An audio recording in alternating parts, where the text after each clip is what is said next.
I just think it depends on what day it is, you know. But we got some fiery coaches on the offensive side, you know.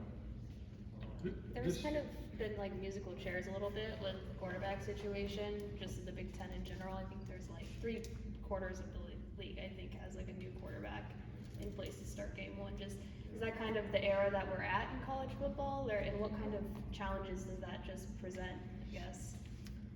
Starting a new QB? Yeah. Yeah, I think starting a new QB is, there's definitely challenges college football, and I think, you know, just with the nature of the transfer portal and guys looking to, you know, if they're not the starter after a year or two, they're sometimes looking for a new opportunity. Just making your offense simple enough to where a guy can come in and feel like he can learn it, sometimes even without the spring, you know, to come in and learn and be able to play and move the football for you. So I think there's some new challenges there for sure, and you try to, you know, try to get a guy and work and develop him and hopefully keep him for 2 or 3 years. I think that'll be a huge advantage. You talked about a couple weeks ago the offensive line sort of being the beginning and key to everything. Where is that group as you see them now? Yeah, they've come along. I still think that's you know, definitely a work in progress. We feel you know, 7, 8 type of guys right now that'll probably rotate in there and play, and really through those, you know, those first couple games, I think you'll see a number of guys kind of rotate through there until we find, you know, to feel good with the 5 that we end up settling with. This is Tuesday, so you got, what, 2 days before game day. Are you still implementing stuff like plays, or is that hay long in the barn? No, we you know, we start usually a first opponent coming out of camp. We kind of get game plan and give them a little extra time. And so yeah, the game plan's been set. There might be a few minor tweaks here and there, depending on how some stuff looks on film. But shoot, the end of last week, we kind of, you know, gave them a first shot at it, and then we're kind of hitting it all again, leading up to this week. Are you a hunch guy, or more of an analytics guy, or what, as an offensive coordinator? I'd say a little bit of both. You know, I do think the analytics, there's a lot of good information there, but you know, I think sometimes at the end of the day, you got to trust your gut on some certain things, and that really plays in for Coach Smith, probably more of his decision stuff more than mine. So you talked about using 2 tight ends. For you, is that more of a philosophical thing that fits, or is it personnel related? Both. We like tight ends. I think you guys like guys that, and we want to be multiple in the looks that we get. We'll have some, you know, sometimes some 3 tight end sets, sometimes 1, sometimes none. You know, and you know, we feel good about our tight end group, and so we'll definitely see some looks of that personnel in there. But I love tight ends, and I think it's awesome when you can find guys that can play in line, and then sometimes guys can flex out and play flexed out, and then see how the defense is going to handle it. Are they going to stay in their light personnel, or are they going to, you know, put an extra linebacker in the game and play in a heavy personnel, and you can play that game a little bit. So yeah, I feel good about the tight end group, and like I said, it'll be a pretty multiple, you know, mix the first couple games. So instead of having 12 personnel, is that when you would put a fullback in, or could you possibly have a power formation with all that? Yeah, you could have, you know, you have some sets with a true fullback in there, and then you'll also have some where, you know, those tight ends, you could stay in that 12 personnel look, and they could get you to some of those sets. We've been able to do both, and it's always just based on, you know, what we have that year and what we feel best with, you know, per the play. Both Jonathan and Joe talked about the phrase chasing ghosts. From an offensive side, when you have a new opponent, when you have a new system, and you don't have anything on tape for the other team, how much does it present a ghost maybe, and how much do you feel like you can maybe, I don't want to say deceive the other team, but it's going to take them a while to adjust to what you're doing? Oh, you're talking about on our end? Yeah. Yeah, no, I mean, I don't know. It's, we're, you know, I think always on the first game, you're always kind of like focuses completely on us. And like, we've been repping this stuff since spring, and we got here, and let's go execute our stuff. And there's going to be some new wrinkles that the defense is going to present the first game, and we'll make adjustments as we get in the game, and our guys, you know, our coaching staff will be ready to adapt. But for our players, it's like, hey, the focus is on us. Let's eliminate the self-inflicted wounds as far as, you know, turnovers, pre-snap penalties, procedural stuff. Getting the right personnel in the game. Let's take care of that and go execute our base stuff, and then coaching staff will make, you know, we'll adapt on the move. And then as far as them with us, it's you know, I don't know. They're probably, you know, studying some Oregon State stuff, and I think they're probably in the same boat. They'll see some things that are new that they probably haven't seen on film. I think it just goes for both sides. I would think too that the portal era maybe makes game one, is it fair to say that it makes game one when you've got so much personnel movement year to year everywhere around the country? Does that make it a little harder for coaches? Yeah, definitely personnel. I mean, there's a lot of unknowns, and you'll try to go maybe study a little bit of, hey, this guy played here last year and get a feel for his skill set and whatnot. But yeah, that first game will be, it's a little different. There'll be some adjustments on the move for sure. Coach, with the excitement of the new season, you guys kind of being a new team being unveiled, talk about the technology part. You touched on analytics a little bit, but talk about the infusion of how technology is playing such a new role and how you look to deal with it.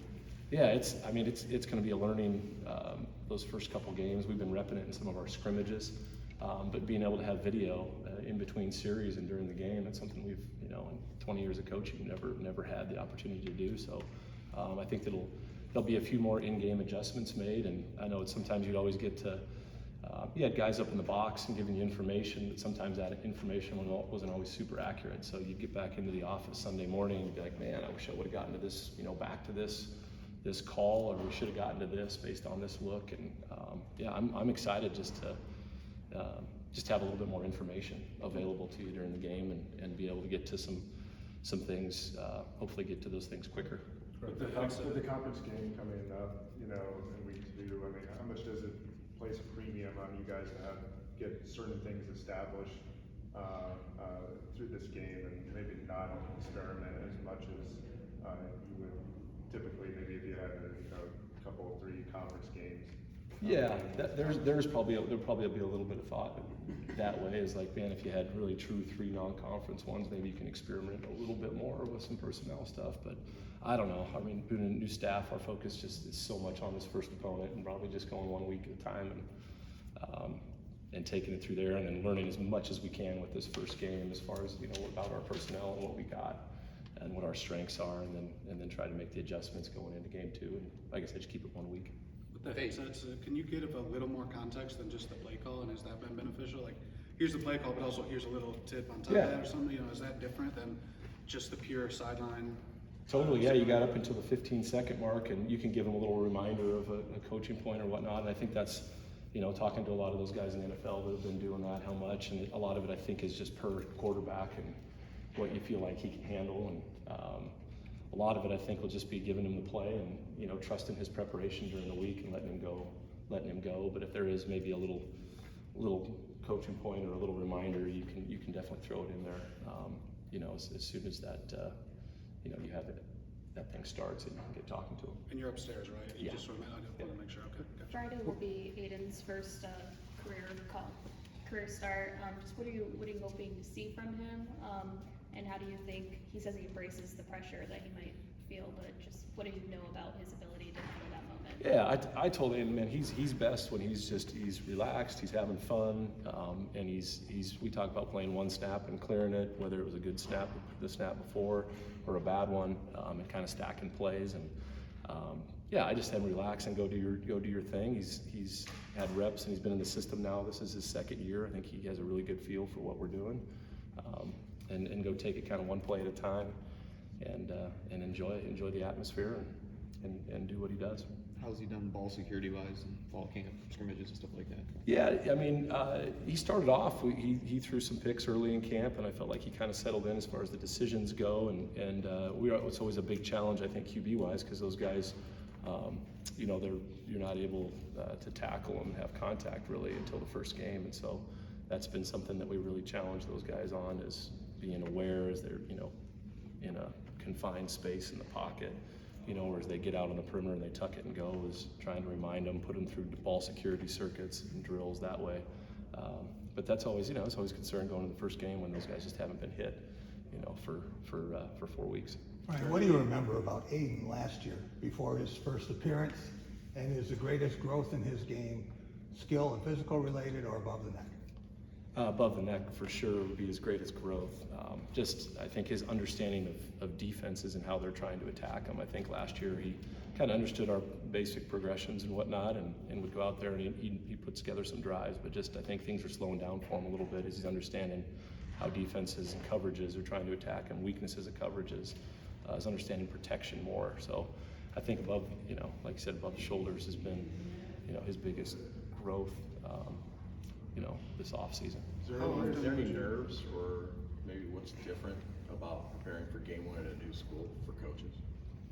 I think there's always a little nerves going into the first game, you know, and then playing in a stadium or being a part of a stadium. I'm kind of excited for that, like a new environment and an atmosphere. But at the end of the day, like you gotta, you know, trust your process and go enjoy it. And like I said, do as much as you can to prep these guys during the week, and then let them go perform. And you know, going in probably it's not going to be a perfect deal game one, but try to get to eliminate kind of those self-inflicted plays, and then adapt kind of throughout the course of the game, and let those guys let it loose, have some fun. How many times would you want, like ideally in a game, call a run for Aidan? Obviously he's gonna do some things off script, but in terms of called runs, how often would you wanna see him doing that type of stuff? That's just kind of I think it's a per week thing, and I think it's definitely a thought in our, you know, with us and his athleticism, but it's the exact number, I don't know, that'll vary per week on that. And I just think he's always a threat to be able to pull the ball, or you know, have a QB run that way, because he is a talented athlete that way, and it's something that we want to, you know, defenses have to prepare for. You mentioned the offensive line as a work in progress. Where's your confidence level in your ability to control the line of scrimmage and sustain drives, you know, 5, 6?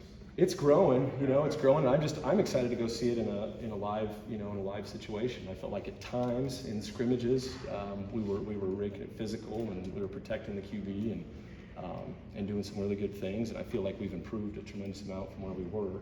I'm excited to see, you know, kind of that the first group, or really those first 8, you know, kind of guys go out there and do it live and do it on game day, and see how they perform, and see where we're at with regards to other teams. Along those lines, I mean, play calling's obviously built up of setting things up and being able to do that. I mean, you feel like you have the mechanisms to be able to set things up, I guess, and you know, where you can get to other parts of the call sheet, I guess. Yeah, no, we want to be balanced, and each game plan is a little bit unique from where you want to start, but we definitely want to be balanced and have the defense prepare for both of those elements, and that's a big part of what we do.